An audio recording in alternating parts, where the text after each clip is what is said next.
Welcome to Let Me Fix This. Enjoy the video. You're starting inside iPhone settings. Go straight to accessibility because Facebook follows system text size. Once done, tap display and text size to reveal options.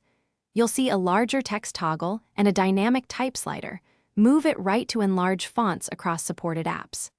Make sure reduce motion or bold text settings don't conflict because those can affect layout. This first step sets the baseline so Facebook displays larger type without changing the app itself.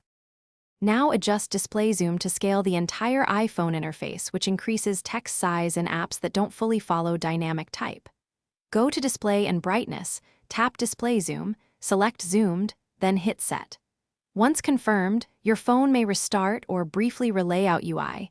This makes larger item targets and text in Facebook more readable. If Facebook still looks small, check the in-app settings for accessibility features or log out and back in to force a layout refresh. Finish by configuring Facebook's own accessibility options.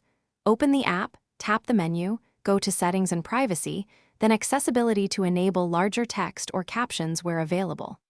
If text remains inconsistent, force close the app and reopen. Sometimes the app caches layout values.